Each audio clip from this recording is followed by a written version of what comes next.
लेकिन फिर यह प्रश्न किया जाता है कि यह धर्म की शक्ति क्यों बढ़ाई जाए और धर्म में शक्ति रहने से क्या फ़ायदा हो, जो बिल्कुल पर्याप्त है।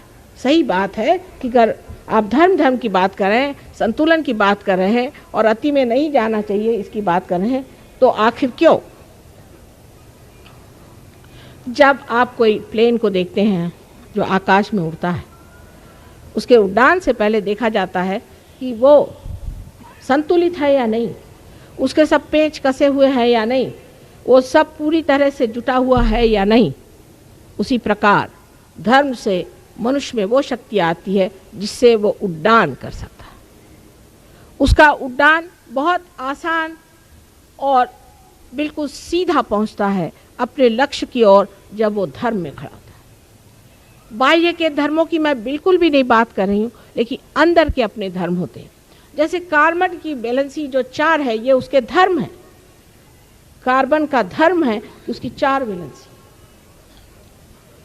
और उसी प्रकार हमारी 10 वैलेंसी है, हमारे 10 धर्म हैं।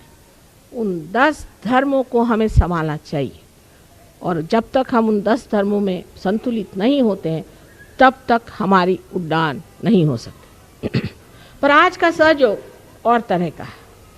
इसमें पहले तो ये होता था कि चक्रों की सफाई की जाए, हर एक चीज़ को धर्म में बिठाया जाए, ज़बरदस्ती उस शिष्यों को काफ़ी उनकी परीक्षा ले करके और उनसे बताया जाता था कि अच्छा भाई तुम ऐसा करो कि पहले अपने को धर्म में उतारो, फिर यमन में आओ, फिर ये करो। अष्टांग योग होते थे।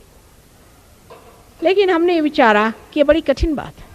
आजकल की इस कश्मकश की ज़िंदगी में बड़ा मुश्किल है इंसान के लिए कि वो बैठ करके अपने चक्रों को साफ करे और ध्यान करते बैठा रहे घंटों, या जंगलों में घूमता फिरता रहे, और उसकी कोई ज़रूरत मैं तो महसूस कभी नहीं करती।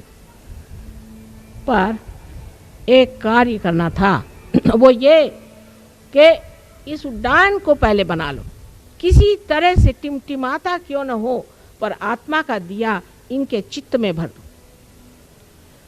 जब आपको एक कंदील जलाना होता है तो आप क्या करते हैं कि उस कंदील को साफ़ कर लेते हैं, और साफ़ करने के बाद में आप उसमें दीप जलाते हैं। फिर देखते हैं वो गंदाइयाँ भी, फिर उसको निकालते हैं, फिर साफ़ करते हैं, फिर उसको जब पकड़ते हैं लाइट में तो फिर वो गंदा लगता है। लेकिन हमने ये सोचा कि अगर इसमें दीप ही जला दें तो उसे देखते ही साथ आप समझ जाएंगे कि अरे हमारे कंदील में तो ये खराबी है। उसकी जानकारी होते ही आप अपने आप स्वयं ही उसे स्वच्छ कर लेंगे और आप ही अपने गुरु हो जाएंगे। फिर गुरु का चक्कर खत्म हो गया। और यही आज का सहयोग है कि अत्यंत सूक्ष्म ऐसी मध्य मार्ग में हमारी जो सुषुम्ना नाड़ी है उसके अंदर एक ब्रह्म नाड़ी है। वो 3.5 लपेटे में, जैसे कि एक कागज़ को आप लपेट लीजिए, इस तरह से मध्य नाड़ी है। और उसके जो बीच का हिस्सा जो बहुत सूक्ष्म है, उसके अंदर से कुंडलिनी एक बिल्कुल छोटे से बाल की तरह उठ करके और छेद देती है ब्रह्मरंध्र। उसके बाद ऊपर से परमात्मा की जब करुणा बहने लगती तब और उसके साथ में बहुत सारे ऐसे ही केश के जैसे बिजली के तरह तार जैसे उठते हुए कुंडलिनी 6 चक्रों में भेदती हुई ऊपर तक चली जाती है। जो आदमी संतुलन में रहता है, जिसने हमेशा धर्म का पालन किया है, जो धर्म में रहता है, अपने गौरव से रहता है, ऐसे आदमी की कुंडलिनी खट से पूरा की पूरा ब्रह्मरंध्र छेद करके ऊपर चली जाती है। ऐसे हमारे यहाँ कुछ लोग हैं, लेकिन वो देहातों में रहते हैं, शहरों में नहीं। शहर में तो पहली भूत की ये दशा है कि वो अहंकार रूपी बड़ा सुंदर सा जान पड़ता है, और उस अहंकार में डूबे हुए हम कठिनाई से पाते हैं। अभी थोड़े दिन की बात है, हम देहातों में ज़्यादा घूमते हैं, आप जानते हैं। 4-5 दिन हुए होंगे, एक गांव है अस्त गांव, जो कि बहुत ही छोटा गांव है। और उस गांव में बहुत दूर दूर से लोग अपने बैलगाड़ी में पैदल आए, हजारों की तादाद, हजारों की तादाद, और कुछ नहीं। मैंने कहा ऐसे हाथ करो और थोड़ा सा संतुलन दिया, बताओ कितनों के हाथ में ठंडक आ रही। सबके सबने हाथ उठा दिए और सबने बता दिया कि हमने पार हो गए, और बस खुश हो गए, उनकी शक्लें बदल गई।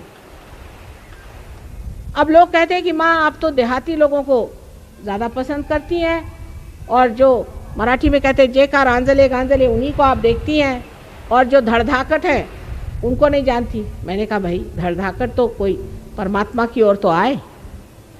जो शहरों में रहने वाले लोग हैं उन पे जो मैंने कल आपको बात बताई थी कि अधोगति की ओर जा रहे, चित्त उनका हमेशा गलत ही चीज़ों की तरफ जाता है, जहाँ नहीं जाना चाहिए वहीं जाता है। उसकी वजह यह है कि हमने अपना जो मार्ग लिया हुआ है वो उल्टा है। इसको उलटना चाहिए, इसको ऊपर की ओर लाना चाहिए, ऊर्ध्व गति में जाना चाहिए। सो कैसे? पूरी सिस्टम बदलना चाहिए। मैंने कल आपसे कहा जब तक ये पूरी सिस्टम नहीं बदलेगी तब तक हम लोग ठीक नहीं हो सकते, और ये बदलना हम लोगों का कार्य है कि जब हम योगी जन हो जाएंगे तो अपने आप सिस्टम बदल जाएगी। आखिर सिस्टम भी तो इंसान ने बनाई है, और दूसरी सिस्टम भी यही योगी जन बनाएंगे जहाँ हम ऊर्ध्व गति को प्राप्त होंगे। इस ऊर्ध्व गति को प्राप्त होने से आप सत्य को जानेंगे। अब सत्य क्या है? सत्य एक छोटी सी व्याख्या में कहा जा सकता है कि सत्य यह है कि आप आत्मा हैं। आप अहंकार, मनोविकार, शरीर आदि कुछ भी नहीं, आप स्वयं आत्मा हैं। ये परम सत्य, और इसको जानने के लिए आपको आत्मा होना पड़ेगा। जब तक आप आत्मा नहीं हुए तब आपके लिए हर एक चीज़ जो बेकार है वही आप है। आपका मकान है, आपका ये है। जब तक आप ये कहते कि ये मेरा है तब तक आप वो नहीं है। जब तक आप कहते हैं कि मेरी मोटर है, माने आप मोटर नहीं है। लेकिन जब आत्मा आप हो जाते हैं तो आप कहते हैं माँ मैं आत्मा हूँ, मैं आत्मा हूँ। ये सत्य। लेकिन जैसे ही सत्य हमारे अंदर प्रकटित होता है तब हमारे चित्त में क्या परिवर्तन हो जाता है? सबसे पहले तो इस आत्मा के प्रकटीकरण से जो लोग बुद्धिवादी होते हैं उनके बुद्धि में प्रकाश आता है, और जो हृदयवादी होते हैं उनके हृदय आनंद से डोलने लग जाते हैं।